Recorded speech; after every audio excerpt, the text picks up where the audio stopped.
I'm gonna show you guys how to make chicken stock. I just got back from New York City. I was in New York City all last week and then a little bit of Buffalo this week. I was so miserably cold, all I was craving was just broth, like hot chicken broth. It might seem scary, but I promise you it's not that scary. The chicken kind of guides you where it wants you to cut it, pretty much. So we're gonna start on the legs. I have to hold it up like this and then cut thigh and drumstick. Next are the wings. You want to like move it and feel where the joint is and like put your finger there because you want to cut right at that joint. Thank you. I forgot to put a wet rag underneath my cutting board so it was like wobbly everywhere. I don't have the best butchering skills, so there's still a little bit of meat left, but it's okay because it's just raw broth. I'm going to separate the backbone from the breast.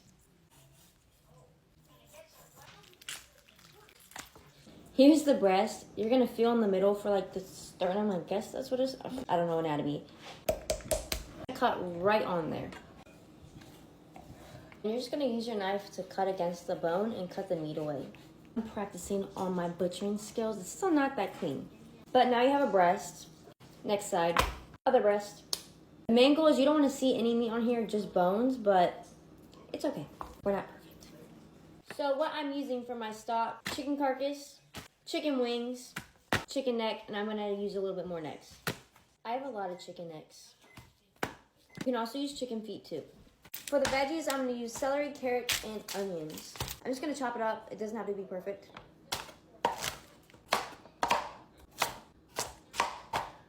So I have my tray of assorted meats. And I put my veg all in there too. I'm just gonna add a little bit of oil. Putting it in the oven at 400 degrees just so everything gets a nice little roast, you know what I mean? The top rack. I have like 10 million machines going at once, so ignore them. So now I'm gonna make my bundle of herbs. It's pretty much a flavor bomb. So I have some thyme in here, rosemary, parsley stems. Don't throw these away when you use parsley. Put them in your freezer and they're good until you wanna use them. I'm gonna add a few peppercorns. Okay, that's like 10. What I like to do with the peppercorns is I like to smash them, put them on some cheesecloth, take a knife, and just flavor. I can't find my butcher's twine, so I just cut a piece of cloth. I have a big pot. Everything's roasted and toasted. Everything in the pot. Everything's in here. My flavor bomb. I'm gonna fill it up like 3/4 with water.